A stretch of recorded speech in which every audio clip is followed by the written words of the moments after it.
The rain fell in heavy sheets across downtown Nashville, each drop hammering against the cracked sidewalk, like tiny drummers announcing an approaching storm. 7-year-old Lily Harper stood beneath the meager shelter of a store awning, clutching a battered acoustic guitar nearly as large as herself. Her small fingers trembled against the worn wood, not from the cold, though the autumn chill had long since seeped through her thin jacket, but from fear. Her mother had collapsed at home, and Lily knew something was terribly wrong.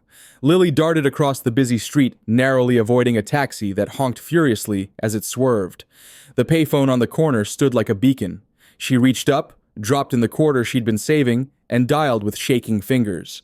911, what's your emergency? Please help, Lily's voice cracked with desperation.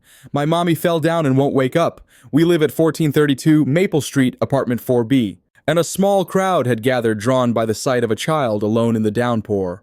A woman with kind eyes knelt beside Lily. Sweetheart, where's your mother? Before Lily could answer, she burst into song, not from joy, but from pure terror. It was what she always did when the world became too frightening. You are my sunshine, my only sunshine. Her clear, hauntingly beautiful voice silenced the gathering onlookers. Even the rain seemed to quiet for a moment. 20 minutes later, paramedics rushed Rebecca Collins into the emergency room. Lily sat in the waiting area, her small legs dangling from a chair, too high for her frame, watching doctors and nurses sprint past with grim expressions. Dr. Frank Wilson emerged from the double doors, his face weary but determined. He crouched before Lily, speaking gently. Your mom is very sick, but we're doing everything we can. The treatment she needs... He hesitated, then sighed. It's expensive. Very expensive. I can sing on street corners, Lily said without hesitation. I made $8 yesterday. Dr. Wilson's eyes clouded with something between admiration and heartbreak. He placed his hand gently on Lily's shoulder, struck by a determination no child should need to possess. 40 miles away in the gleaming glass tower of Empire Music Group, James Reynolds stood at the head of a polished conference table, his tailored suit as impeccable as his reputation. At 52, he commanded the room with the ease of a man who had spent decades building a music empire from nothing. His salt and pepper hair and sharp blue eyes reflected a lifetime of hard decisions and relentless ambition. Gentlemen, I appreciate the offer, James said, sliding the contract back across the table. $50 million is a respectable number, but I'm not interested in acquiring talent without soul. The executives exchanged glances. Few people turn down deals of this magnitude, especially in the struggling music industry. But James Reynolds wasn't most people. With respect, James, the visiting CEO, ventured, "This artist has topped the charts 3 times this year alone." James leaned forward. "And yet I've listened to every track, and not one of them moved me. Not one note felt authentic. Empire Music was built on discovering voices that change people. That's non-negotiable." After the meeting, James rode the elevator to the penthouse suite that crowned the building. His assistant Marcus followed, scrolling through messages on his tablet. "Your dinner with Senator Harrison is at 8, Marcus reminded him, "and Dr. Levine called about your sleep medication again." James waved dismissively. "Cancel Harrison. Tell him something came up." Marcus sighed, having expected this response. This is the 3rd cancellation this month. "And the dreams." James turned to the floor-to-ceiling windows, watching Nashville spread beneath him like a glittering carpet. "They're getting worse," he admitted quietly. The same dream had plagued him for years, a haunting melody, a baby's laughter, and overwhelming guilt that followed him into wakefulness. His penthouse was a monument to success, expensive art designer furniture, state-of-the-art, everything, yet it felt as hollow as a museum after hours. No photos adorned the walls, no mementos cluttered the surfaces, nothing to suggest a life beyond work. "You should talk to someone," Marcus suggested, his tone shifting from professional to concerned friend. "You haven't had a proper night's sleep in months." James turned, his expression hardening. "I'm fine. Just business stress." But both men knew it was a lie. The dreams had started 7 years ago, almost to the day, and had nothing to do with business. Across town, in a rundown apartment building with a perpetually broken elevator, Lily helped Mrs. Chen, their elderly neighbor, unlock Rebecca's medication cabinet. The small bathroom was cluttered with orange prescription bottles, each representing another debt they couldn't afford. Rebecca Collins lay on the faded couch, her once vibrant face now gaunt and pale. At 32, she looked a decade older, her body ravaged by treatments that weren't working. She stirred as Lily approached with a glass of water and pills.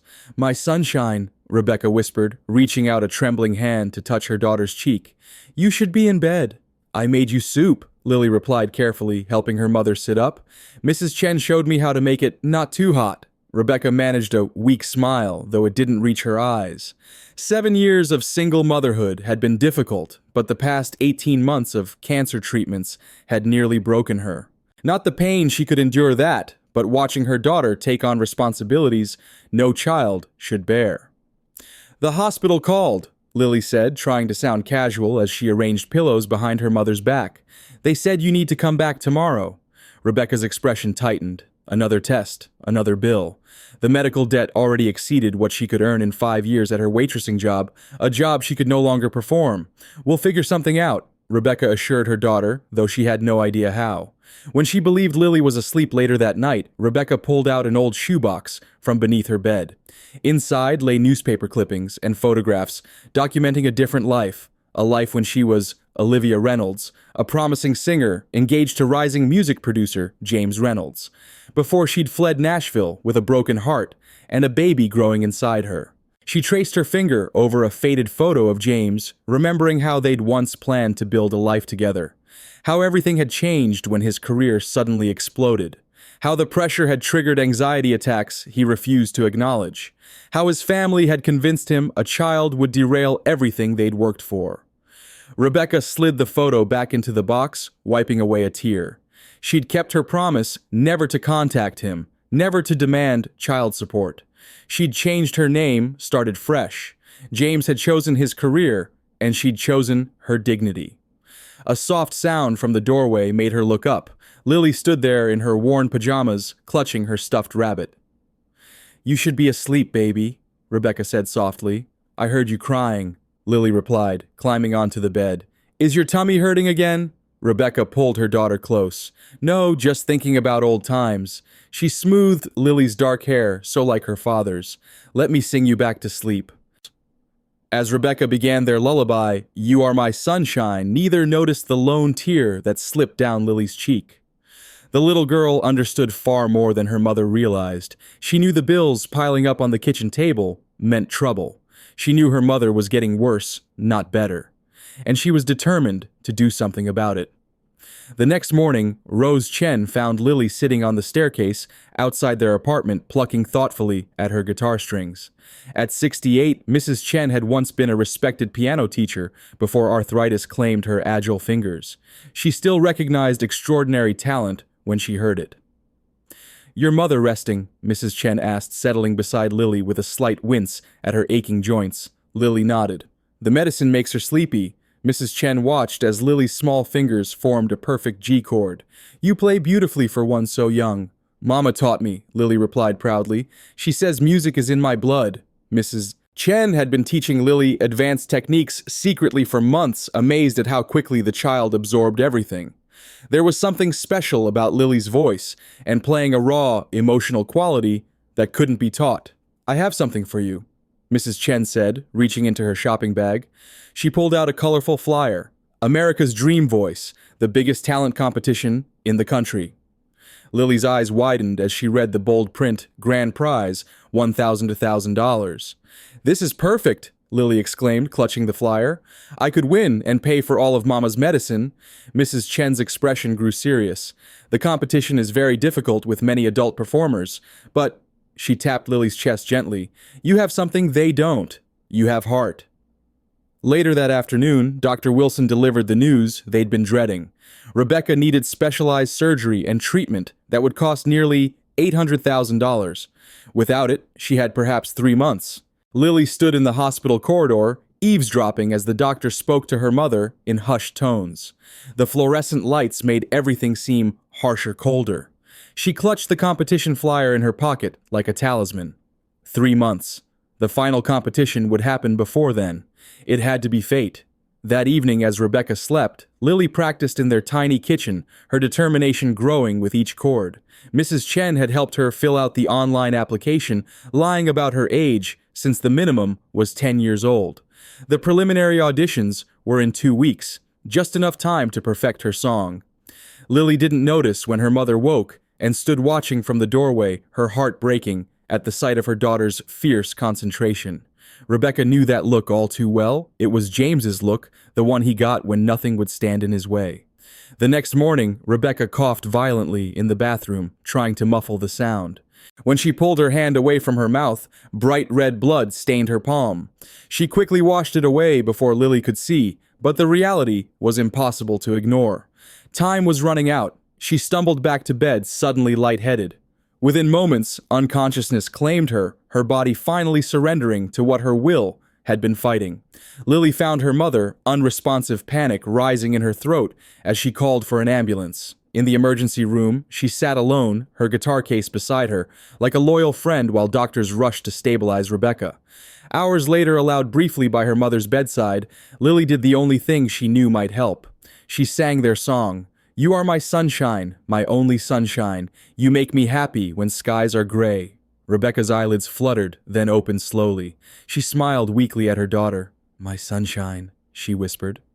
Dr. Wilson, watching from the doorway, felt his professional detachment crack. In 20 years of medicine, he'd rarely witnessed such pure love. He made a silent vow to help this family, whatever it took. 2 days later, the preliminary contestant list for America's Dream Voice was announced. James Reynolds scanned the names disinterestedly as the production team prepared the audition venues. As lead judge and executive producer, he had final say on every aspect of the show, though lately even this passion project felt hollow. We've got a good mix this season, Marcus noted, pointing to demographic breakdowns on his tablet. Diverse ages, background styles. James nodded absently, his thoughts elsewhere. The nightmares had been particularly vivid last night, a woman singing a lullaby, a child crying, suffocating guilt. Marcus studied his friend with concern. You know you could take a season off. No one would blame you after 7 straight years. James shook his head firmly. The show needs consistency. The audience expects me. The audience can adapt, Marcus countered. You're running yourself into the ground, James. But James had already moved on, scanning the contestant profiles. One name made him pause, Lily Harper, age 7. I thought the minimum age was 10, he remarked, frowning. Marcus checked his notes. Special exception. Her audition video was, well, see for yourself. James watched the crude smartphone video of a small girl singing with a voice that seemed to contain lifetimes of emotion. Something about her triggered an uncomfortable sense of recognition. The song choice, You Are My Sunshine, sent an inexplicable chill down his spine. Interesting, he said, keeping his voice neutral despite the sudden unease. What's her story? Marcus scrolled through notes. Singing to raise money for her mother's cancer treatment. Single mom struggling financially. James closed the file abruptly. Make sure the judges know not to give preferential treatment based on sob stories. Talent is what matters. Across town, Victoria Phillips adjusted her daughter Zoe's outfit backstage at their private rehearsal space.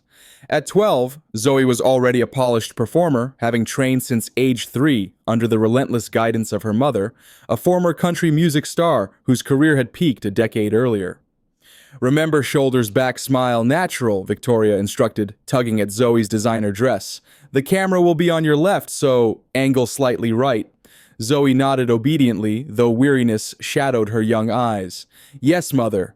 Victoria checked her phone as it chimed with a notification. James Reynolds confirmed as lead judge again. She murmured, a calculating look crossing her face. Zoe recognized that expression her mother was plotting. Victoria and James had history, a brief relationship, years ago that ended when James chose another woman. Victoria had never forgiven him, though she kept tabs on his career with obsessive precision. This is your year, Victoria declared, her voice hardening. No one stands between you and that prize. What neither knew was that across town, a much younger girl was practicing just as diligently, though, with pure joy rather than drilled precision.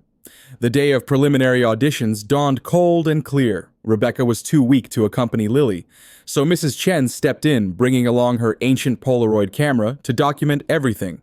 The massive convention center buzzed with activity, hundreds of contestants checking in, production assistants rushing about with clipboards, camera operators setting up equipment. Lily clutched her guitar case tightly, eyes wide at the dazzling chaos. "So many people," she whispered, suddenly doubting her chances. Mrs. Chen squeezed her hand, but only one Lily Harper. They took their place in the long check-in line. Ahead of them stood Victoria and Zoe Phillips, the latter dressed in an outfit that probably cost more than 6 months' rent for Lily's apartment. Victoria noticed Lily's worn guitar case and ragged sneakers, dismissing her with a quick glance before turning back to the registration desk. "Zoe Phillips, we have a priority registration." As they moved ahead, Zoe looked back curiously at Lily. Their eyes met briefly, one child born to privilege, the other to struggle, before Victoria pulled her daughter away. When Lily finally reached the front, the registration assistant frowned at her age on the application. "7, there must be a mistake." Mrs. Chen stepped forward. "No mistake. Special exemption already approved." The assistant made a call confirmed, then reluctantly issued Lily's contestant badge. "Waiting room 3. Good luck, I guess." In waiting room 3, contestants warmed up, paced nervously, or sat in meditation. Lily found a quiet corner and began her own ritual, tuning her guitar with the perfect pitch that had always amazed her mother. Victoria, accompanying Zoe to the same waiting area, spotted Lily again. This time, she watched more carefully as the child played, her expert ear recognizing exceptional talent. "Who is that?" she asked a production assistant, nodding toward Lily. The assistant checked his list. "Lily Harper, 7 years old, if you can believe it, singing for her sick mother or something." Victoria's eyes narrowed. Something about the child seemed familiar, though she couldn't place it. "What's her mother's name?" "Rebecca Collins, I think. Used to be a singer herself." The name meant nothing to Victoria, but she made a mental note to investigate further. Potential threats needed to be neutralized early. Meanwhile, the judges took their places for the first round of auditions. James Reynolds sat center, flanked by Sophia Walsh, a pop sensation known for her sharp critiques but kind heart, and Marcus Rivera, the veteran producer who had been James's friend for decades. "Let's find a star," James announced, signaling for the first contestant to be brought in. Hours into the auditions, fatigue had set in. Most contestants blurred together, adequate but forgettable. James checked his watch impatiently. "How many more today?" "Just 3, Marcus replied. "Next up is Lily Harper." James felt an inexplicable tightening in his chest. The same unease he'd experienced watching her audition video returned stronger now. The door opened and a tiny figure walked in, guitar case nearly dragging on the floor behind her. Lily looked impossibly small under the bright studio lights, her dark hair pulled back in a simple ponytail. "Hello there," Sophia said warmly. "What's your name, sweetheart?" "Lily Harper," came the clear reply, stronger than expected from such a small frame.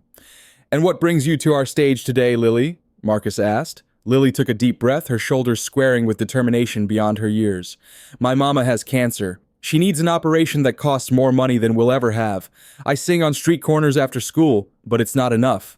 If I win, I can save her life." The judges exchanged glances. They'd heard heartbreaking stories before, but something about Lily's matter-of-fact determination hit differently. James leaned forward, studying her face with growing unease. Something about her features nagged at him, the shape of her eyes, the stubborn set of her jaw. "What will you sing for us today?" he asked, his voice gentler than usual. Lily gripped her guitar knuckles white against the worn wood. "A song my mama taught me. It's about sunshine and hope and never giving up on the people you love." James felt the air leave his lungs. No, it couldn't be. Lily positioned herself center stage, guitar looking comically large against her small frame. The auditorium fell silent, except for the hum of equipment and distant crew movements. She closed her eyes, thinking of her mother's pale face in the hospital bed. When she opened them again, they blazed with determination that seemed to burn from somewhere deeper than childhood should reach. "You are my sunshine, my only sunshine," she began. The first note cut through the air like silk, pure and haunting. Lily's voice carried a depth of emotion that shouldn't exist in someone so young. Pain, hope, love, and desperation wove together in perfect harmony. The guitar seemed to play itself in her small hands, each chord ringing clear and true. "You make me happy when skies are gray." James Reynolds' world tilted on its axis. The voice, the song, the way she closed her eyes when she reached the high notes.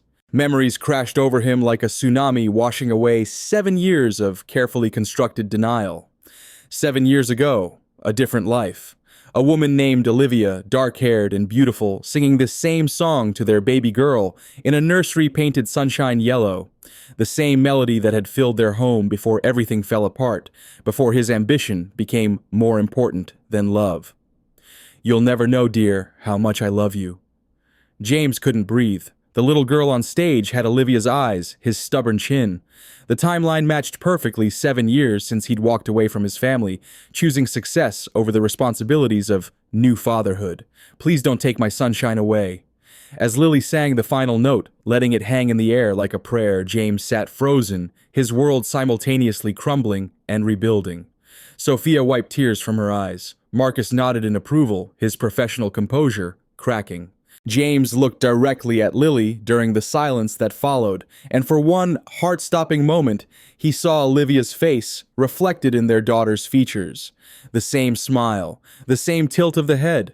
Their daughter, the baby he'd abandoned, the child he'd convinced himself was better off without him. "That was absolutely beautiful," Sophia said, her voice thick with emotion. "You have something special, honey, something that can't be taught. Incredible talent." Marcus agreed, still shaking his head in amazement.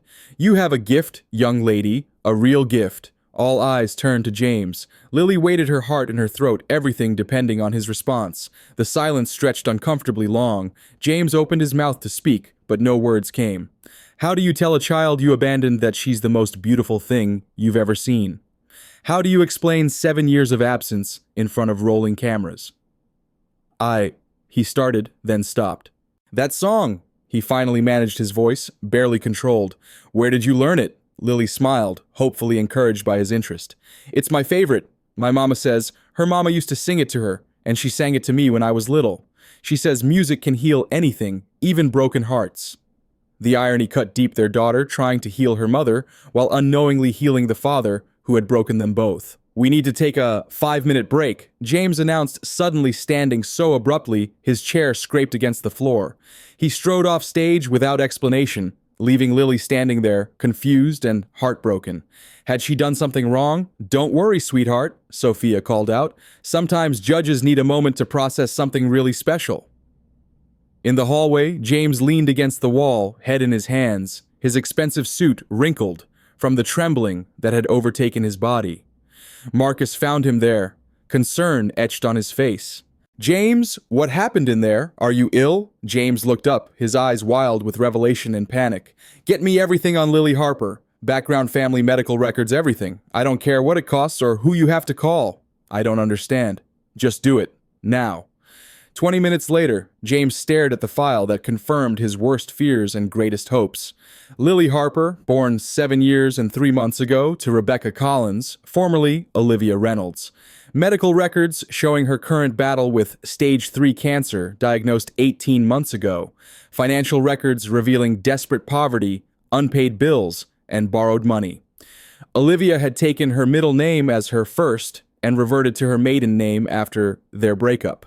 She'd never asked him for money, never tried to contact him despite having every legal right to child support. She'd simply disappeared, taking their daughter and building a new life from the ashes of their old one. Now, their little girl was here trying to save the mother he'd failed. James's phone buzzed with a text from his private investigator. "Per urgent request, Rebecca Collins admitted to Nashville General 3 hours ago. Critical condition. Doctors say days, maybe hours." The world stopped spinning. Lily was here auditioning while her mother, his former fiancée, lay dying 3 miles away. Olivia was dying, and she had no idea their daughter was standing on his stage, singing their song, trying to save her life. When James returned to the judging panel, his face was composed, but his eyes held a new intensity that Sophia and Marcus couldn't quite read. "Lily," he said carefully, his voice controlled, "tell me about your mother." Lily's face lit up, worry forgotten. "She's the best mama in the whole world. She taught me guitar when my fingers were so small I could barely hold the neck. She sings even when she's really sick, when the medicine makes her feel awful. She used to be a singer too before I was born. What's her name? James asked, though he already knew the answer would destroy him. Rebecca Collins, but she told me her stage name used to be Olivia Reynolds, back when she performed in the big venues. Sophia and Marcus didn't catch the significance, but they noticed how James's face went completely white.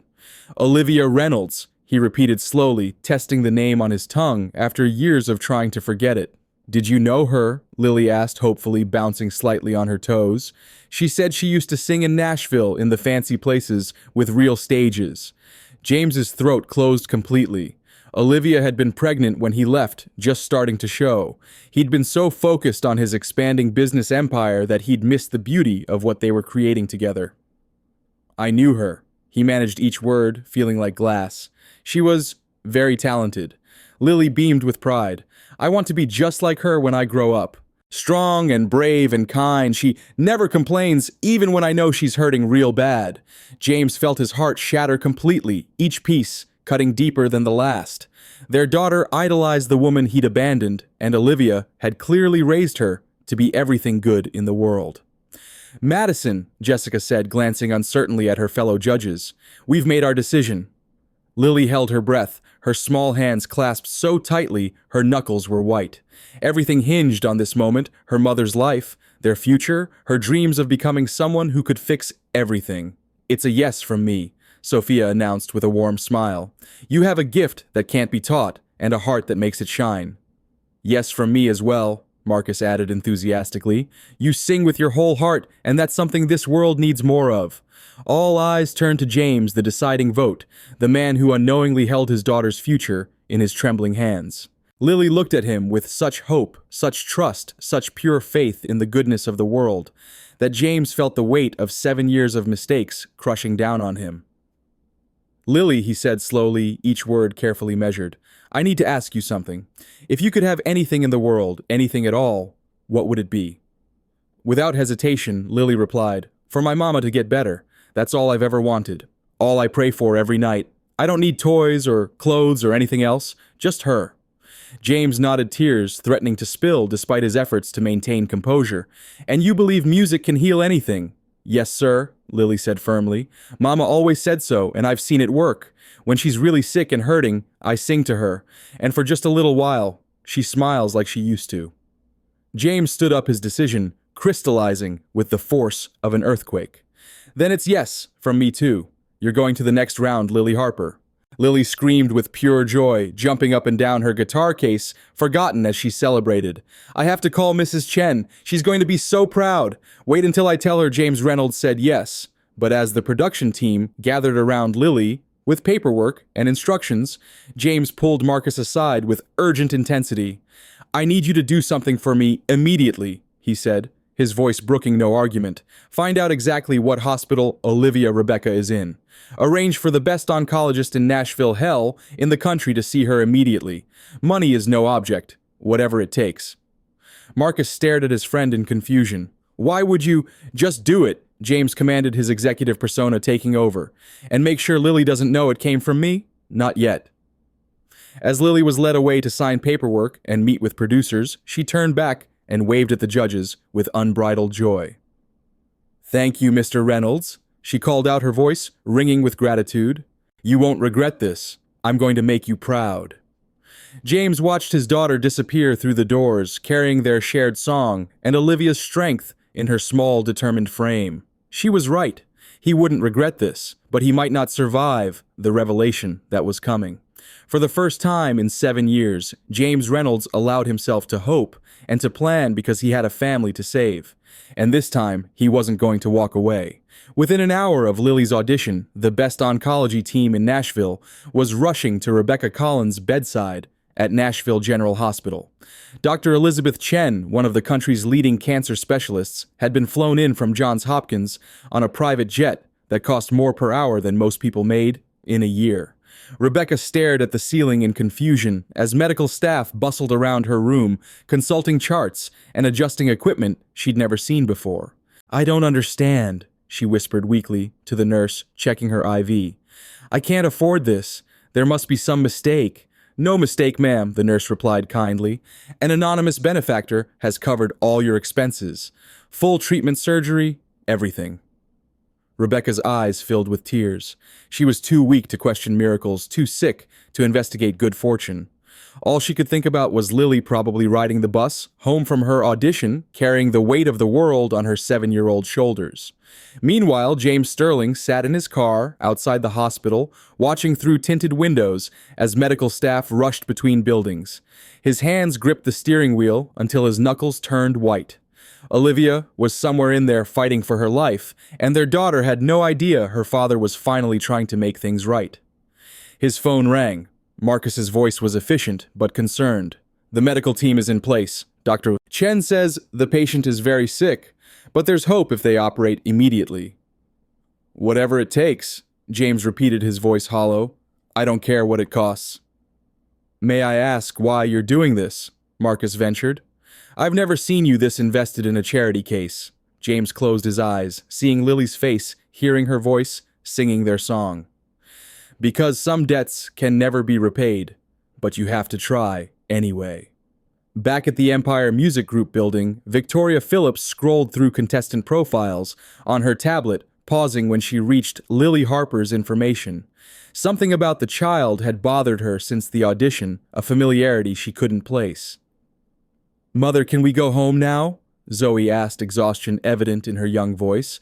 They'd been practicing for hours after the audition, Victoria insisting on perfecting every note for the next round. "In a minute," Victoria replied distractedly. "I'm doing research." She enlarged the photo of Lily studying the child's features.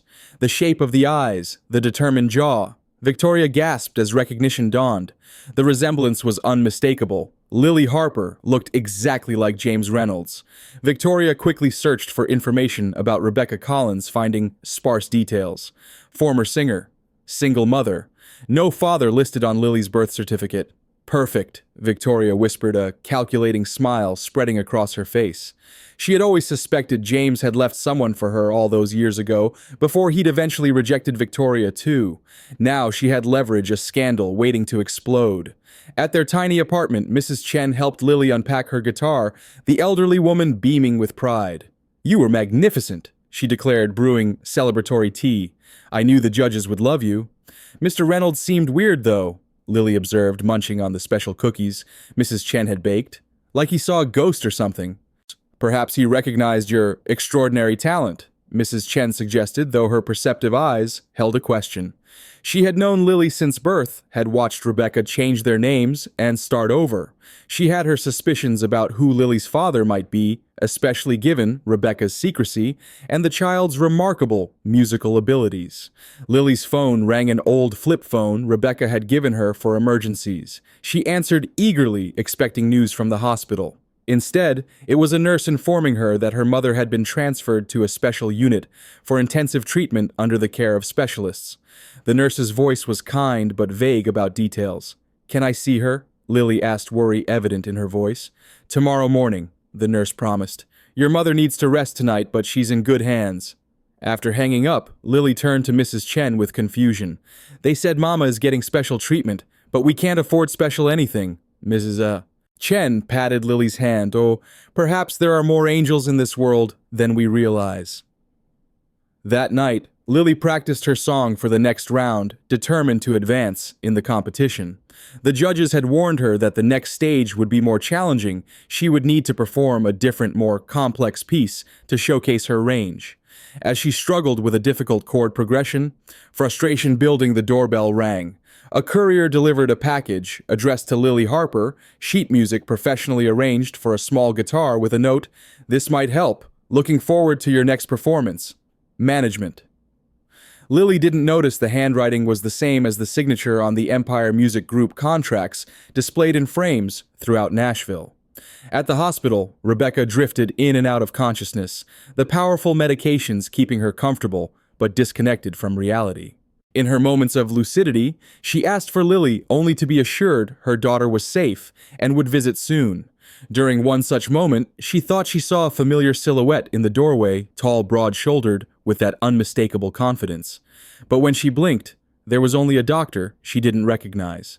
"James," she whispered the medication, blurring the line between memory and reality. The figure stepped back, retreating into the hallway without a word. The next morning, Lily arrived at the hospital clutching a small bunch of daisies she'd picked from a public garden. She was stunned to find her mother in a private room with state-of-the-art equipment and a view of the Nashville skyline.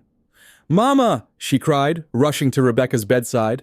Rebecca looked remarkably better than she had in weeks, still pale and thin, but with a spark of life in her eyes that had been missing for months. "My sunshine," Rebecca smiled weakly, stroking Lily's hair. "Mrs. Chen told me about your audition. I'm so proud of you." "The judges all said yes," Lily reported, carefully arranging the daisies in a water cup. "Even Mr. Reynolds, though he was super weird about it." Rebecca stiffened at the name. "James Reynolds, he was your judge." Lily nodded, not noticing her mother's reaction. "He asked me about you, like if you used to be a singer."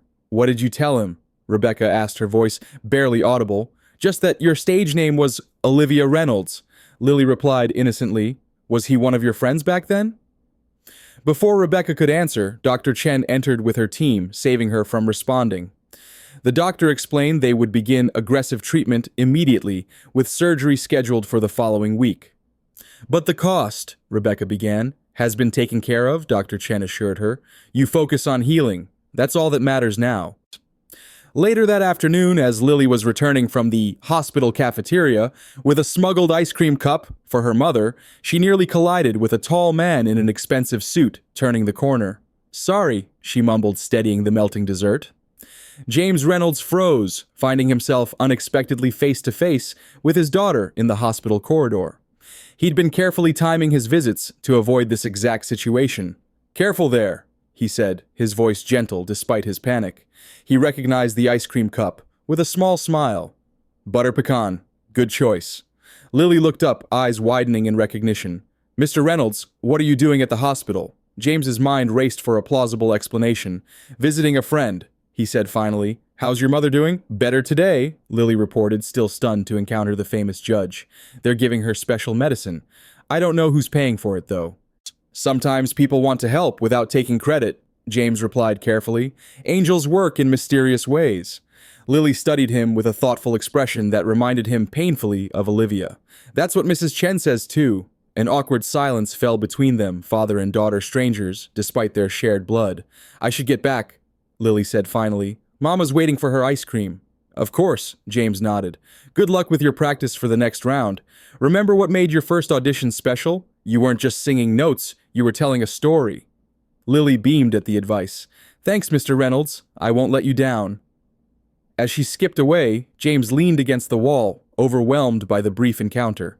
The parental pride he felt had no right to exist after 7 years of absence, yet it flooded through him with unstoppable force.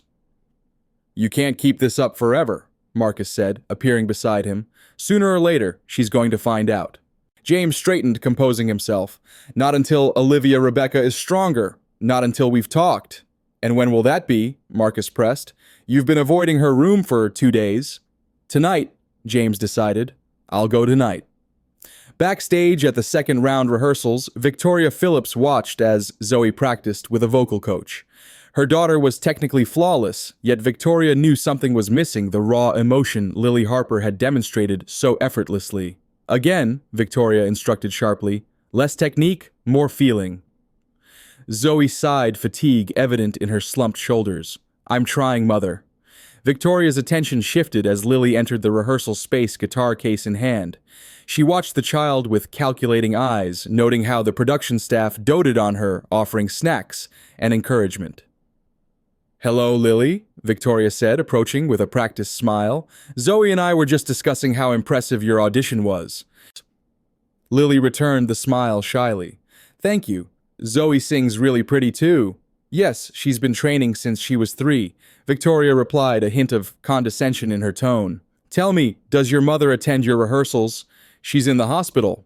Lily explained, her expression falling, "but she's getting better treatment now." "How fortunate," Victoria remarked, her eyes narrowing slightly. "And your father, will he be attending the competition?" The question was deliberately casual, but Victoria watched intently for Lily's reaction. "I don't have a dad," Lily replied simply without self-pity.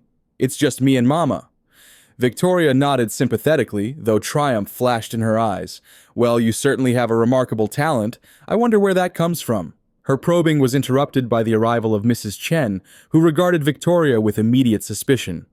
"Lily, they're ready for your sound check," Mrs. Chen said firmly, placing a protective hand on the child's shoulder.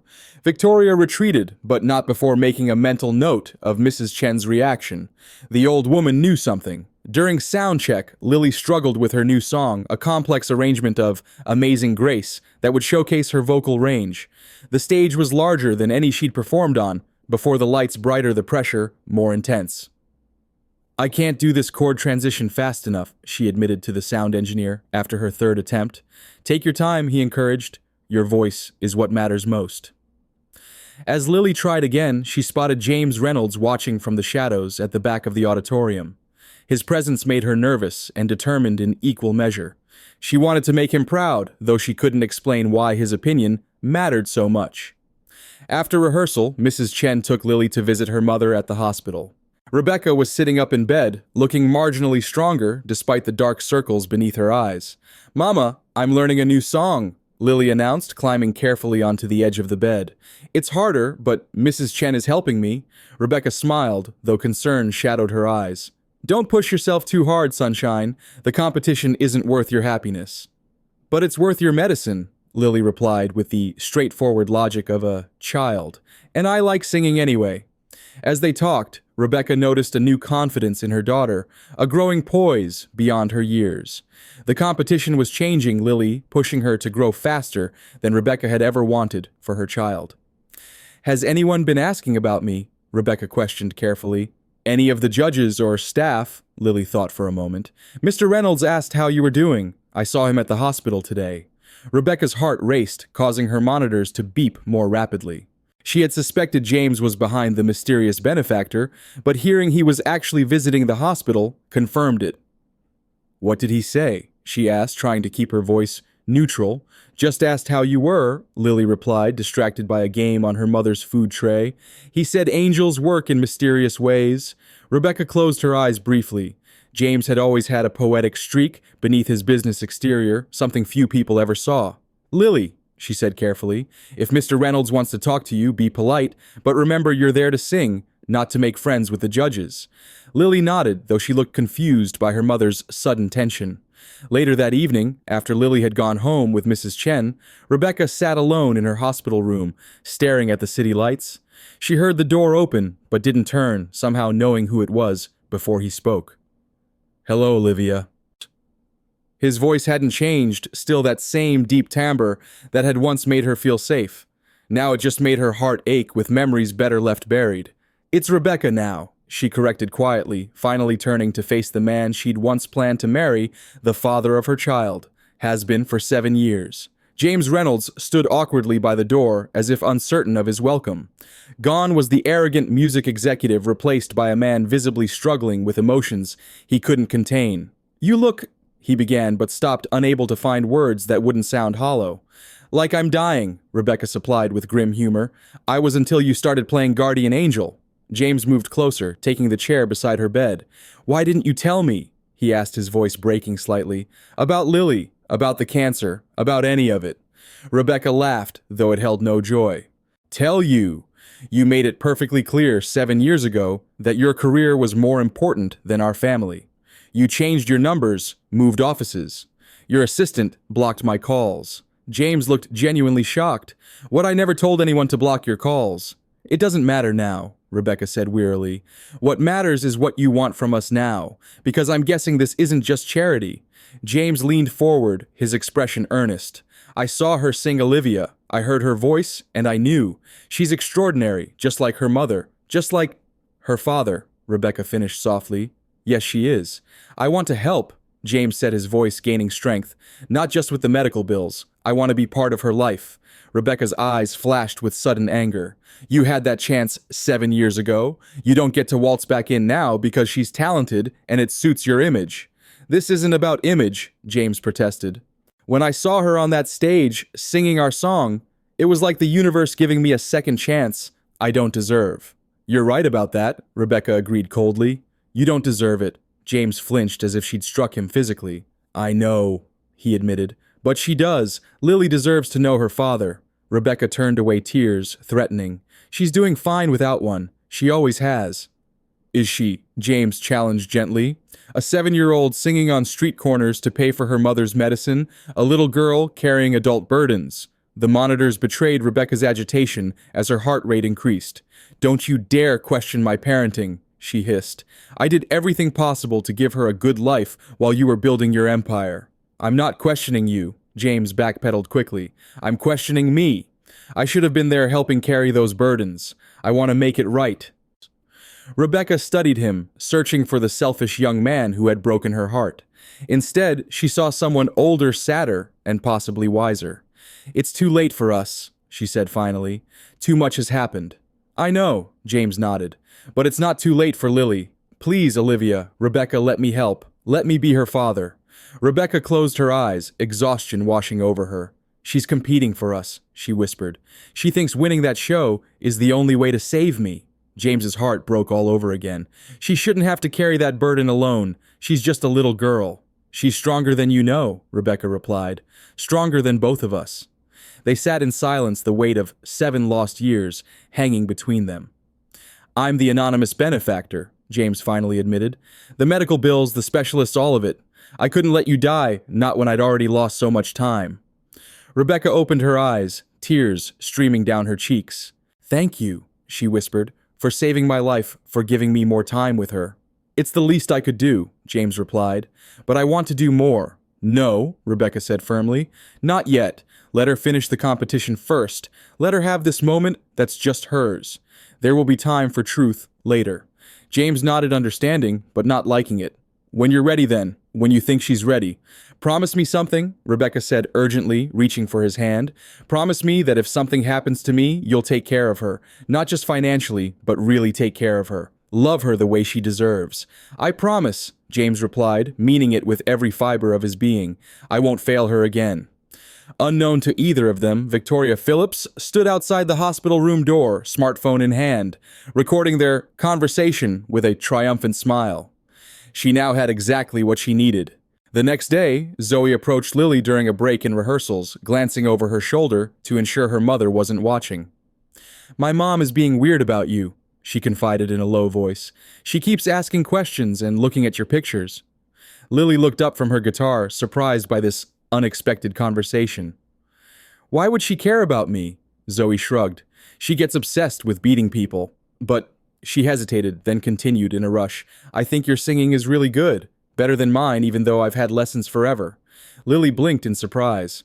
Really? But you sound like a real professional. That's because I practice 8 hours a day, Zoe replied with a grimace. My mom makes me. I don't even like singing that much anymore. Before Lily could respond, Victoria appeared, her smile not reaching her eyes. Zoe, darling, your vocal coach is waiting. As Zoe walked away, Victoria lingered, studying Lily with uncomfortable intensity. You know, she said casually, you look remarkably like someone I used to know, around the eyes especially. Lily shifted uncomfortably. I look like my mom. Do you? Victoria mused. I'm not so sure about that. She walked away, leaving Lily confused and uneasy. The encounter was forgotten, however, when a production assistant delivered exciting news her mother had been cleared by doctors to attend the next round of competition in 3 days. The days flew by in a blur of rehearsals, hospital visits, and nervous anticipation. James kept his distance, monitoring Lily's progress through Marcus, while focusing his energy on ensuring Rebecca received the best possible care. The night before the next round of competition, he received a disturbing call from Marcus. We have a problem, Marcus said without preamble. Victoria Phillips has been asking questions about Lily and Rebecca. Pointed questions. James felt a chill run down his spine. What kind of questions? The kind that suggests she knows who Lily's father is, Marcus replied grimly. And given your history with Victoria, she'll use it against us. James finished, remembering his brief, tumultuous relationship with Victoria years ago. She had never forgiven him for ending things, especially since he'd been honest about still loving Olivia. There's more, Marcus continued reluctantly. She's been visiting Nashville General trying to access Rebecca's medical records. Security stopped her, but she's persistent. James cursed under his breath. Increase security at the hospital and keep Victoria away from Lily. We can try, but she's a contestant's mother. She has legitimate access to rehearsal spaces, Marcus pointed out. James, maybe it's time to get ahead of this. Make an announcement on your terms. James rubbed his temples, feeling the onset of a migraine. Not without Rebecca's blessing, not yet. The morning of the second round dawned bright and clear. Lily waited nervously backstage, peeking through the curtains at the larger audience. This performance would be televised nationally, raising the stakes considerably. Mrs. Chen adjusted Lily's simple blue dress, a far cry from the designer outfits worn by other contestants like Zoe. "Remember," she whispered, "sing from here." She placed her hand over Lily's heart. Lily knotted fingers tightening around the neck of her guitar. She had practiced until her fingertips were sore, determined to master the challenging arrangement. The contestants drew numbers for performance order. Lily would perform last, a coveted spot that also meant enduring hours of anxious waiting while watching competitors. Zoe would go first, setting a high bar for everyone to follow. Watching from the wings, Lily marveled at Zoe's technical perfection as she delivered a flawless rendition of a Whitney Houston classic. The audience erupted in applause, giving Zoe a standing ovation that visibly relieved Victoria watching from the front row. One by one, the other contestants performed, each talented in their own right. By the time Lily's turn approached, her palms were sweating, her heart racing. "You'll be wonderful," Mrs. Chen assured her, straightening her hair one last time. As Lily prepared to take the stage, she was startled by a production assistant rushing toward her with a phone. "Emergency call," he explained, handing her the phone. "Hello?" Lily answered, stepping away from the noise. "Ms. Harper," an unfamiliar voice spoke urgently. "This is Nurse Jackson from Nashville General. There's been a complication with your mother. She's asking for you." Lily felt the blood drain from her face. "But I'm about to perform. Is she okay?" "She's stable," the nurse replied vaguely, "but quite distressed. She was adamant about speaking with you before your performance." "I'll call right back," Lily promised, her hands shaking as she returned the phone. She had less than 5 minutes before she was due on stage. The production assistant gave her a sympathetic look. "Family emergency." Lily nodded, fighting back tears. "My mom's in the hospital. She needs to talk to me." "We can delay your performance by 5 minutes," he offered. "There's a phone in the production office you can use." Lily followed him down a quiet corridor to a small office, where he dialed the hospital number for her before stepping outside to give her privacy. "Nashville General, how may I direct your call?" a receptionist answered. "My mom is Rebecca Collins," Lily explained frantically.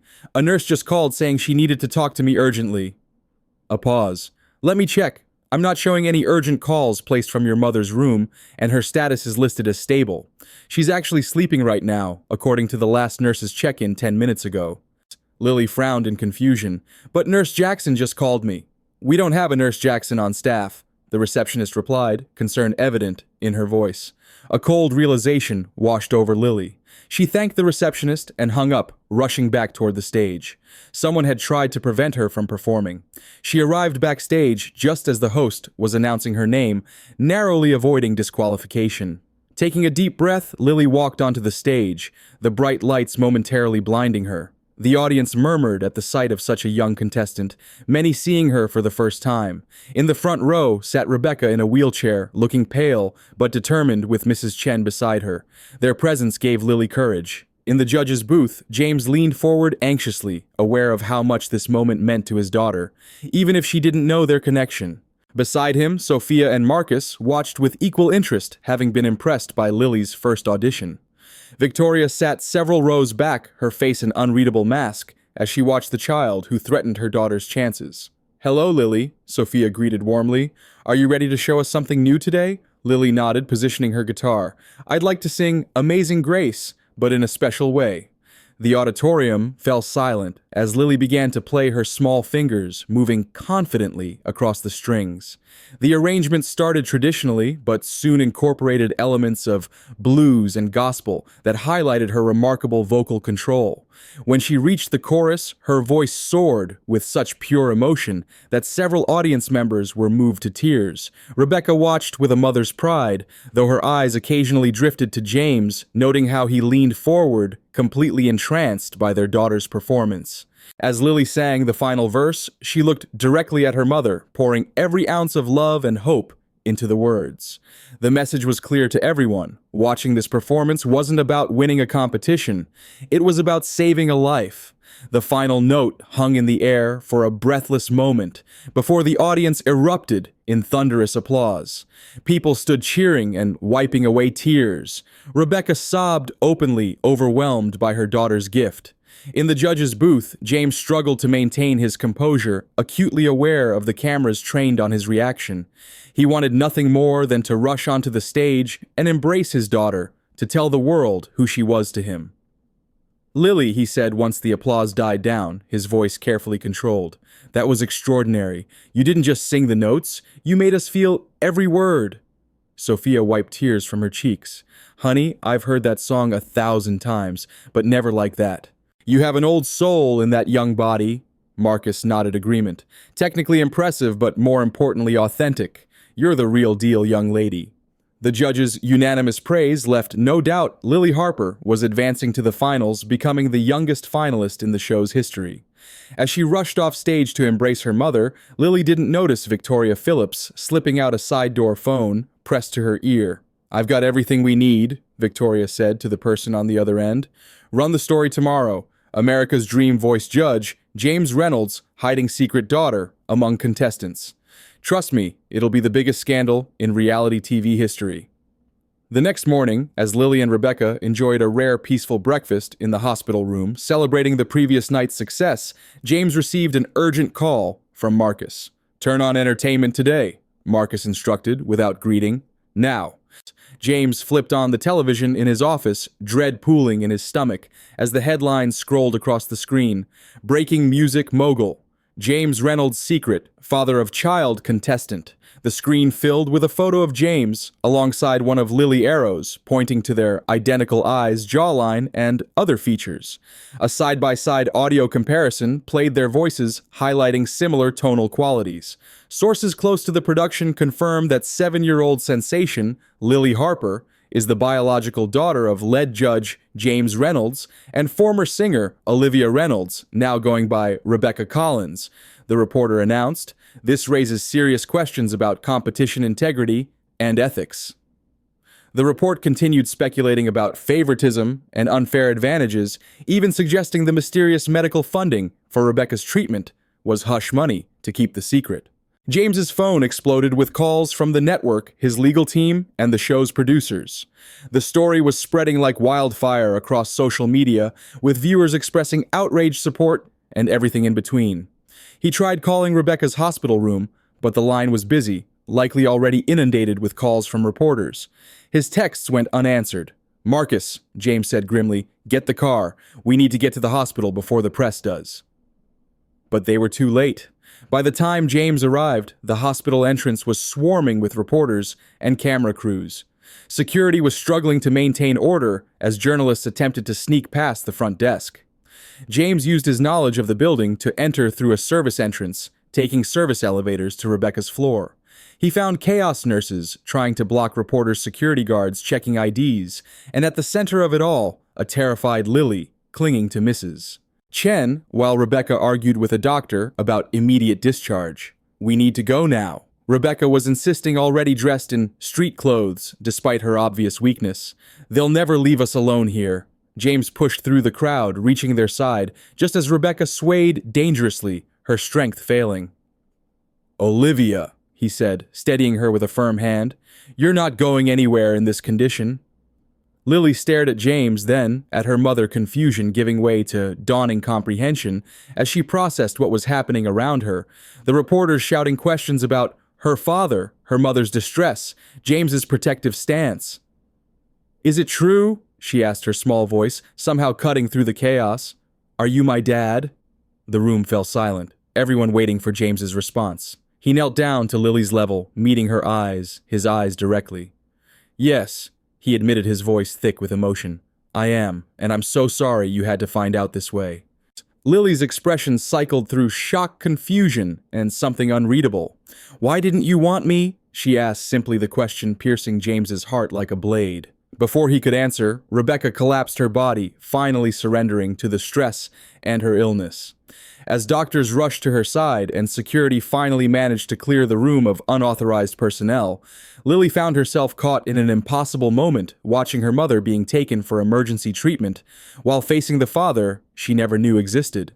Mrs. Chen put a protective arm around Lily's shoulders as the child looked up at James with wounded, questioning eyes that demanded answers he wasn't sure how to give.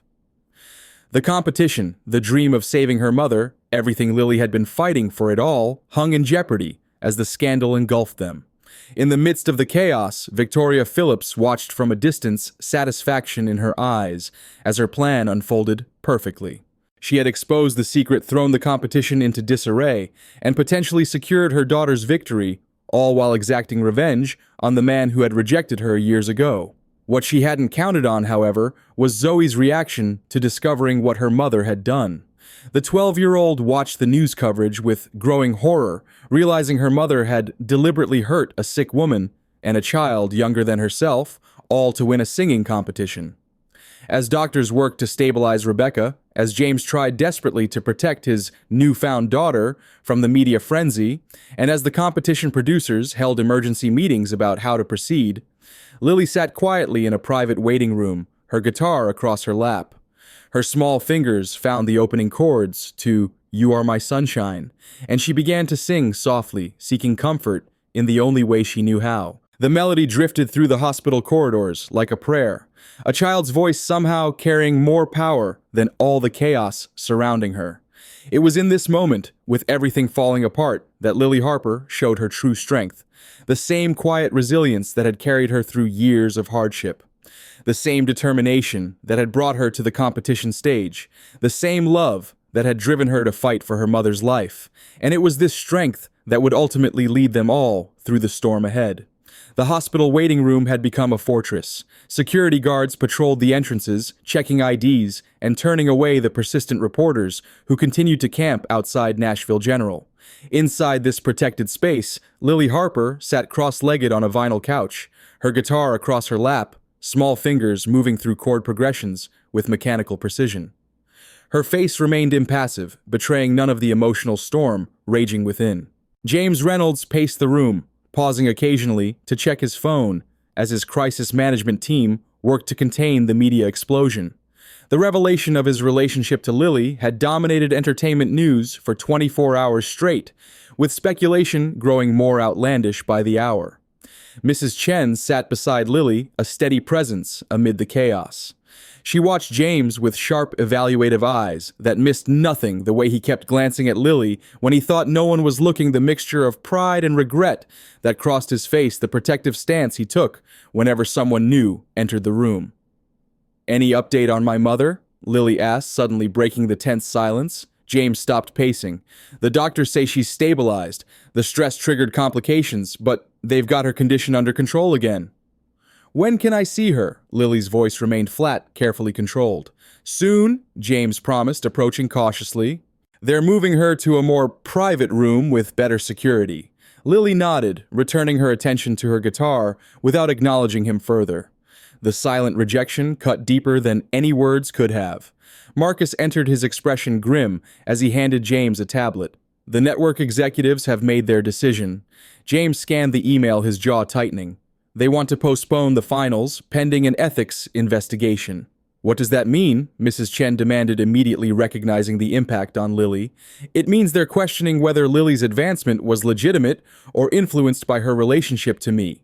James explained, frustration evident in his voice. "They're considering disqualifying her." Lily's fingers stilled on the guitar strings. For the first time since the scandal broke, genuine emotion flashed across her face, fear quickly followed by determination. "They can't do that," she said firmly. "I earned my place. Everyone said so." James knelt before her, careful to maintain a respectful distance. "You absolutely did, and we're going to fight this. I promise." Lily met his gaze directly, her eyes, so, like his own, filled with a complexity no 7-year-old should have to navigate. "Why should I believe your promises? You left us." The accusation hung in the air between them, raw and undeniable. Before James could respond, a doctor appeared in the doorway. "Ms. Harper," Your mother is awake and asking for you. Lily immediately set aside her guitar and stood following the doctor without a backward glance at James. Mrs. Chen moved to accompany her, but Lily shook her head. I want to go alone, she declared with surprising authority. In Rebecca's new room, larger with enhanced security and a view of the hospital gardens, Lily found her mother looking pale but alert. Rebecca extended her arms, and Lily climbed carefully onto the bed, burying her face against her mother's shoulder. I'm sorry, Sunshine, Rebecca whispered, stroking her daughter's hair. I wanted to tell you properly when the time was right. Lily pulled back, her expression serious beyond her years. Did he really not want me? Is that why he left? Rebecca sighed, choosing her words carefully. It wasn't that simple. Your father, James, he was building his career. He was dealing with his own problems, anxiety pressure from his family. He made a choice he's regretted ever since. How do you know he regrets it? Lily challenged. Did he tell you that? Rebecca nodded. He did the night before your last performance. He came to see me to explain. He's been trying to make things right. He's the one who arranged for my treatments, the specialists. Lily absorbed this information, her quick mind connecting pieces. So he's the angel who's been helping us? Yes, Rebecca confirmed, watching her daughter process this revelation. After a long silence, Lily asked, Do I have to forgive him? Rebecca cupped her daughter's face gently. No, Sunshine. You don't have to do anything you don't feel ready for. Forgiveness is a gift, not an obligation. But you're talking to him now, Lily observed. Does that mean you forgave him? I'm starting to, Rebecca admitted. Not because he deserves it, but because holding on to anger was hurting me more than him. But your journey is your own. You take all the time you need. Meanwhile, in another part of the hospital, Victoria Phillips was being escorted from the building by security after attempting to gain access to Rebecca's floor. Her carefully constructed plan was unraveling faster than anticipated. This is outrageous, she protested as guards led her firmly toward the exit. I'm simply concerned about the welfare of a fellow contestant's mother. Ma'am, we have strict orders, the guard replied impassively. No media, no unauthorized visitors. Outside, she found Zoe waiting in their car, her expression uncharacteristically defiant.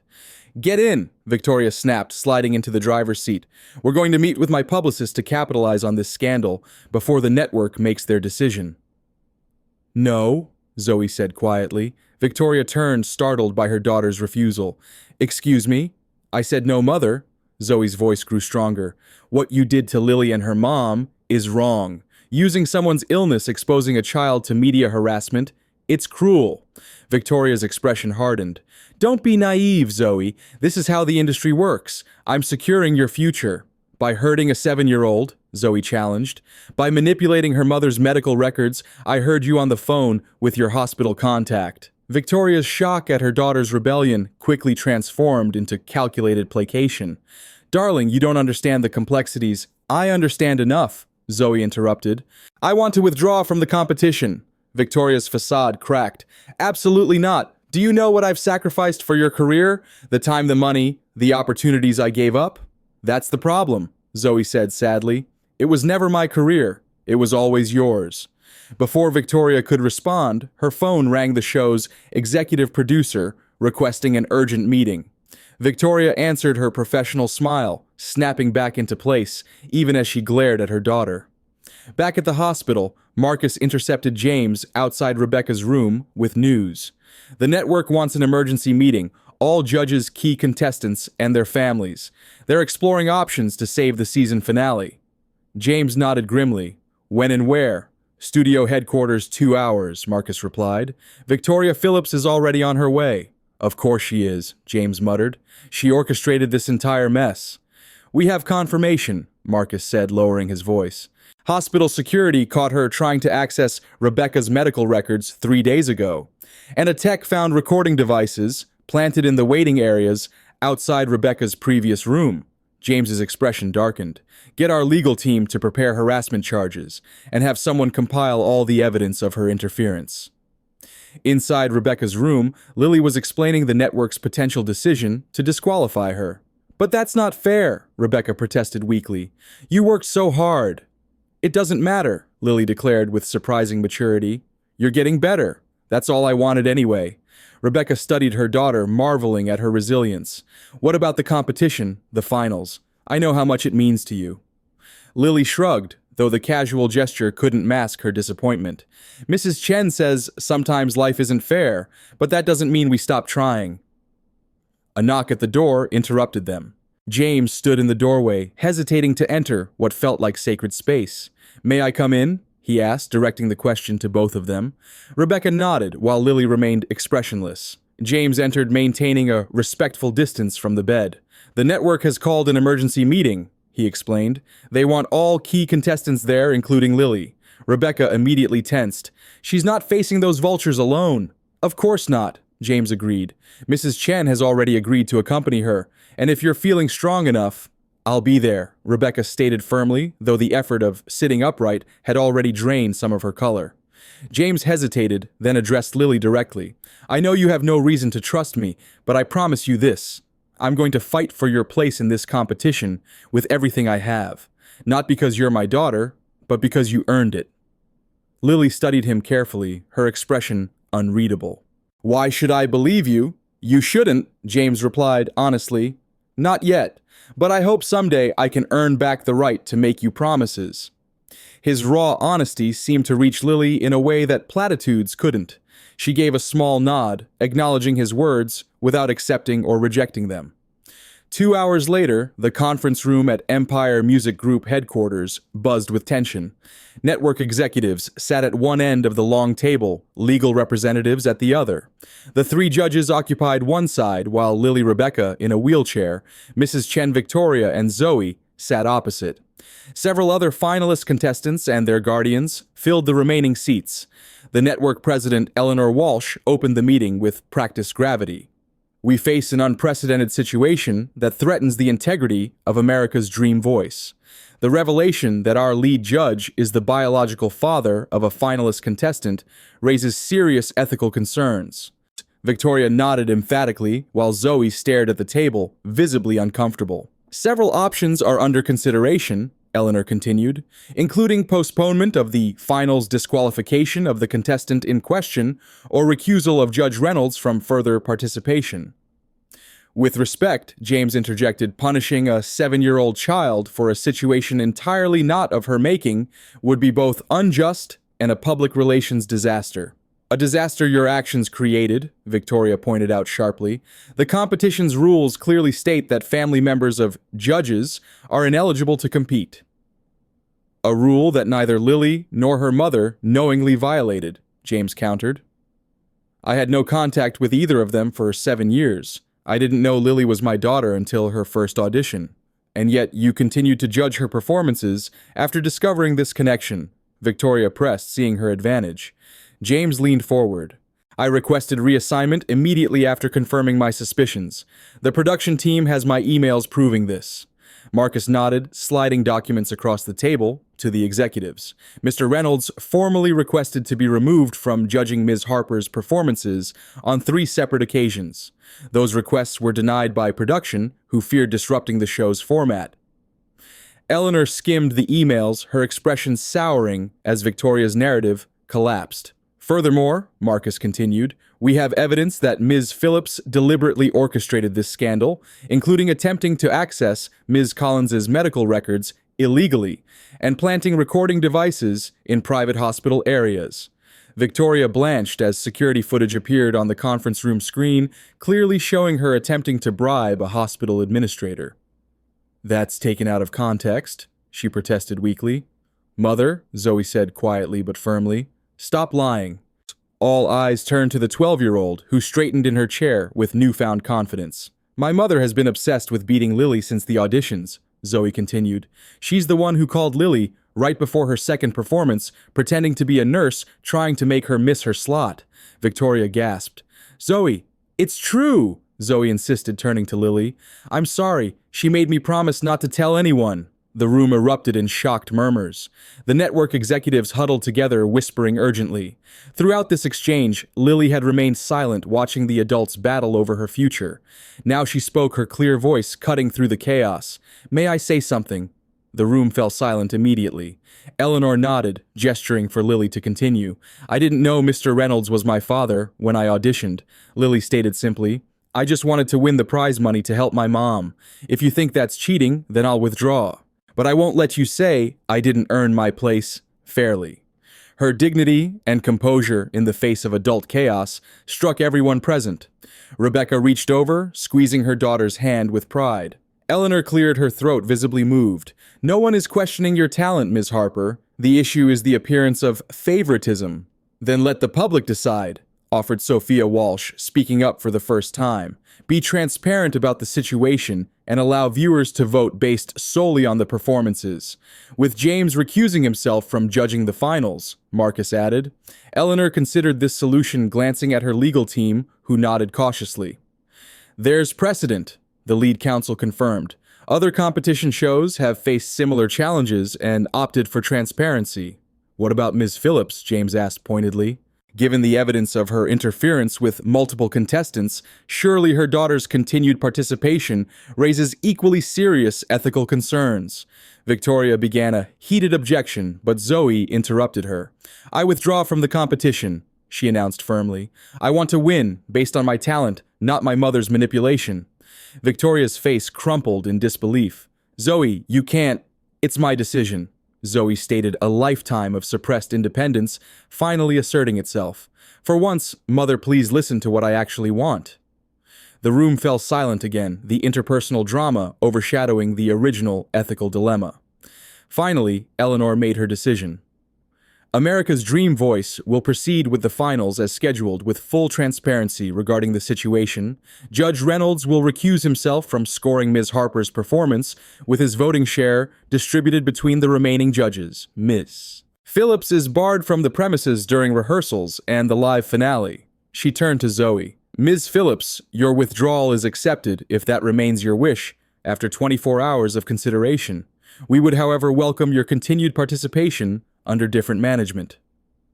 As the meeting concluded, Lily approached Zoe in the hallway outside. You didn't have to quit because of me, she said quietly. Zoe smiled, looking genuinely relaxed for perhaps the first time since they'd met. I didn't do it for you, I did it for me. She hesitated, then added, but I meant what I said about your voice. It's really special. Lily considered this unexpected alliance. You sing really good too, better than me on the high notes. Zoe laughed. Maybe we could sing together sometime, without all this competition stuff. I'd like that. Lily agreed, a small smile breaking through her carefully maintained composure. As Victoria was escorted from the building by security, James approached Rebecca's wheelchair. May I speak with you privately? He asked quietly. Rebecca nodded, allowing him to wheel her to an empty office nearby. Once alone, James closed the door and took a seat facing her. Thank you, he said simply, for raising such an extraordinary daughter, for everything you've done without any help from me. Rebecca studied his face, seeing genuine regret in every line and shadow. I didn't do it for your gratitude, James. I did it because she deserved the best mother I could be. I know, he acknowledged, and I want to be the father she deserves, if you'll let me try. Rebecca sighed, the weight of 7 years pressing down on her. That's not entirely my decision anymore. Lily is old enough to have a say in who she allows into her heart. James nodded, accepting this truth. I'll respect whatever boundaries she sets, but I want you to know that regardless of her decision, my support for both of you is unconditional. The medical care, financial security, it's yours, whether she ever calls me dad or not. Why now, James? Rebecca asked the question that had haunted her for weeks. What changed? James considered this carefully. I'd like to say it was pure selflessness, but the truth is, hearing her sing awakened something. I'd buried regret, yes, but also the possibility of redemption. Of being more than just a successful businessman with nothing to come home to. Rebecca's expression softened slightly. She has your gift, you know, not just the voice, but the way music flows through her like it's part of her DNA. She has your heart, James countered, and that's worth far more than any talent I might have passed on. The week before the finals flew by in a whirlwind of preparation and adjustment. The network's announcement about James and Lily's relationship had sparked initial controversy, but the public largely rallied behind the young contestant once the full story emerged. Victoria's machinations became tabloid fodder, while Zoe's principled withdrawal earned her unexpected admiration. Lily spent her days rehearsing and her evenings at the hospital with Rebecca, whose condition continued to improve steadily. James maintained a respectful distance, though he arranged for the best vocal coach in Nashville to work with Lily on her final performance. Mrs. Chen served as an intermediary, reporting back to James on Lily's progress, while gently encouraging her to consider giving her father a chance. "He made a terrible mistake," Mrs. Chen told Lily as they walked through the hospital garden one evening, "but even old people like me and your father deserve the opportunity to learn from our mistakes." Lily considered this, plucking a daisy from the garden bed. "Did you know about him being my dad?" Mrs. Chen nodded slowly. "I suspected. Your mother kept a photograph that she thought I didn't know about. You have his eyes, his determination." "Why didn't you tell me?" Lily asked, not accusingly, but with genuine curiosity. "It wasn't my story to tell," Mrs. Chen replied simply. "But I always believed that someday your paths would cross again. Music has a way of bringing people together, especially those who share its gift in their blood." The night before the finals, Lily sat beside Rebecca's hospital bed, uncharacteristically quiet.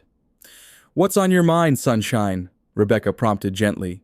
Lily fiddled with the edge of the blanket. "What if I don't win tomorrow?"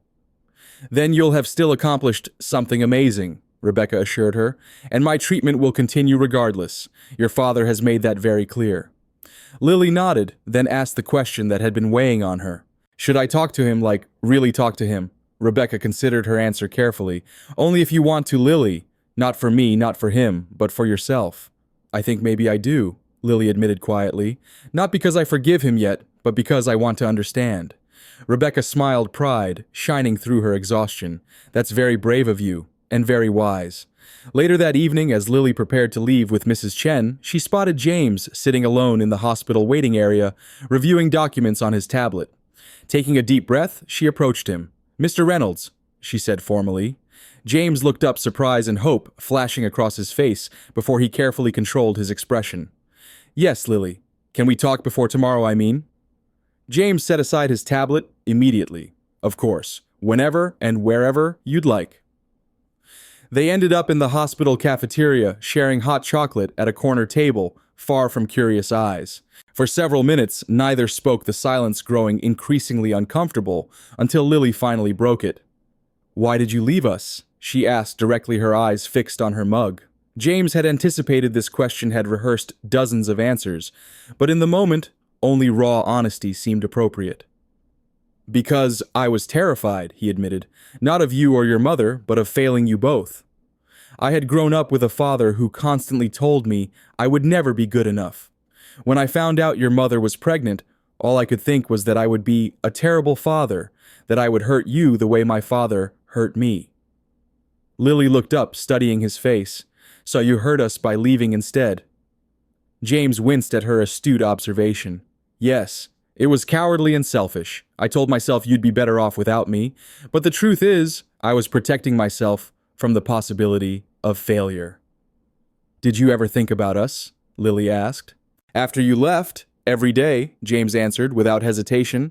"At first, I tried to forget to bury myself in work, but you were always there in my dreams, in the music I heard, in the empty spaces of my life."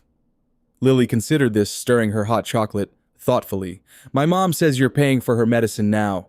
"It's the least I could do," James replied, "though nothing can make up for the years I wasn't there."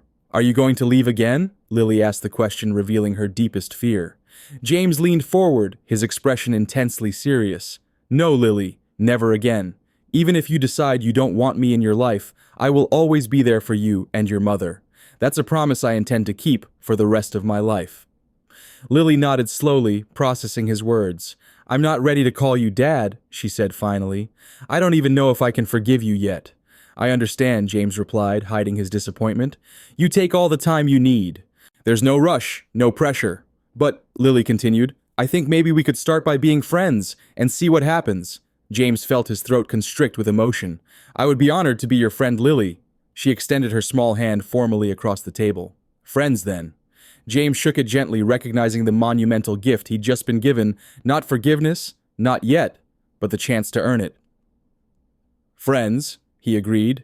The night of the finals arrived with all the pageantry the network could muster. The controversy had actually boosted ratings, with millions tuning in to see how the father-daughter drama would unfold on live television. Backstage, Lily prepared in a dressing room decorated with cards and drawings from children at Nashville General patients who had heard her sing during her visits to her mother. Rebecca, finally strong enough to attend without a wheelchair, sat nearby, helping Lily with her simple white dress. "Remember," Rebecca said, adjusting Lily's hair ribbon, "no matter what happens tonight, I am so proud of you." "I know, Mama," Lily replied with a confidence that belied her years. "Tonight isn't about winning anymore. It's about the music." A gentle knock interrupted them. James stood in the doorway looking uncharacteristically nervous. "May I come in?" he asked. Rebecca nodded and he entered carrying a small wooden case. "I wanted to wish you luck," he told Lily, "and to give you something." He placed the case on a nearby table and opened it, revealing a beautiful, child-sized guitar of exceptional quality. "This was custom-made," he explained, "perfect for your hand size, but with professional sound quality." Lily approached cautiously, running her fingers over the polished wood with reverence. "It's beautiful." "Turn it over," James suggested gently. On the back, small, inlaid mother-of-pearl letters spelled out, "You are my sunshine." Lily looked up at him, genuine emotion breaking through her careful composure for the first time. "Thank you. You don't have to use it tonight," James added quickly. "I know you're comfortable with your current guitar. This is just for whenever you're ready." To his surprise, Lily shook her head. "No, I want to play it tonight. It feels right." As James left to take his seat in the audience, recused from judging as agreed, Lily tested the new guitar, marveling at its perfect tone and action. It felt as if it had been made specifically for her hands, which of course, it had. The finals began with spectacular performances from the remaining contestants, each bringing their best to the national stage. When Lily's turn came, the audience fell silent, aware of the unique circumstances surrounding her participation. She walked to center stage, the new guitar gleaming under the spotlights. Rather than sitting on the provided stool, she stood tall, adjusting the microphone to her height. "Tonight," she announced with surprising poise, "I want to sing a different song. It's about sunshine and darkness, about losing your way and finding it again." The opening notes of "You Are My Sunshine" filled the auditorium. But this was not the simple version from her audition. Lily had arranged it into something entirely new. Minor chords, creating a haunting quality, her voice exploring depths of emotion that silenced the audience completely. As she reached the chorus, she looked directly at Rebecca in the front row, then shifted her gaze to James, sitting several seats away. "You are my sunshine, my only sunshine." She sang the lyrics, taking on new meaning in the context of their complicated family story. By the final verse, there wasn't a dry eye in the house. Lily's voice carried the weight of forgiveness, not yet granted, but now possible, of a family fractured, but perhaps not beyond repair. "Please don't take my sunshine away," she finished softly, the last note hanging in the air, like a prayer. The silence that followed lasted only seconds before the audience erupted in thunderous applause. People stood cheering through their tears. Rebecca sobbed openly while James remained seated, too overcome to stand. When the results were announced an hour later, no one was surprised to hear Lily Harper declared the winner of America's Dream Voice. She accepted the trophy with grace beyond her years, thanking everyone who had supported her journey. "This isn't just my victory," she said into the microphone. "It belongs to my mom, who taught me to sing even when things were hard. To Mrs. Chen, who believed in me. To all the kids at Nashville General who showed me what real courage looks like." And she paused, then added, "And to my father who is learning that it's never too late to do the right thing." In the audience, James wiped away tears, recognizing the olive branch she had extended publicly. 6 months later, Rebecca stood on the steps of Nashville Children's Hospital, fully recovered and radiant with health. Beside her stood Lily, now 8, holding her custom guitar and beaming with excitement. James completed the trio, keeping a respectful distance, but unmistakably part of the occasion. "Today, we're launching the Sunshine Foundation," Rebecca announced to the assembled press. "Every sick child in this hospital will receive free music lessons, and their families won't pay a penny." The $1 million prize money, combined with James's substantial contribution, had made this dream possible. But for Lily, it was about more than money. It was about using her gift to heal others the way music had healed her family. "Music saved my mama's life and brought my father home," she told the reporters. "Now it's going to help other families too." That evening, the Harper Reynolds family gathered in the music room of their new house, not James's mansion or their old apartment, but something in between, a place to build new memories while honoring their complicated past. Play something, Lily, Rebecca suggested, settling onto the window seat. Lily took up her guitar, considering her options. Before beginning a melody, none of them recognized something entirely new, composed by Lily herself. James watched his daughter with undisguised pride, marveling at her talent and resilience. She had not yet called him Dad, but she had begun including him in more aspects of her life. School events, music lessons, Sunday dinners. "That's beautiful," he commented when she finished. "Did you write it yourself?" Lily nodded, a shy smile crossing her face. "It's called Second Chances." "Do you like it?" "I love it," James replied, recognizing the title's significance. Rebecca joined them at the piano bench, forming a circle that had once seemed impossible. "You know," she said thoughtfully, "sometimes the most beautiful music comes from instruments that have been broken and carefully repaired. The cracks and seams give the sound character depth." "Like us?" Lily asked perceptively. "Just like us," Rebecca agreed, squeezing her daughter's hand. As night fell outside their windows, the small family continued making music together. Not perfect, not yet fully healed, but finding harmony in their shared journey. The song of their hearts was just beginning, with verses yet to be written and melodies still to discover. But the foundation was there, built on truth, strengthened by forgiveness and sustained by the love that had brought them back together against all odds. And somewhere in Nashville General Hospital, a child picked up a guitar for the first time, fingers awkwardly finding chord shapes as a Sunshine Foundation volunteer offered patient guidance. The circle of healing through music that Lily Harper had started would continue touching countless lives in ways she had yet to imagine. For now, though, she was simply an 8-year-old girl making music with her parents, finding her way through a complicated world with courage and grace, one note at a time.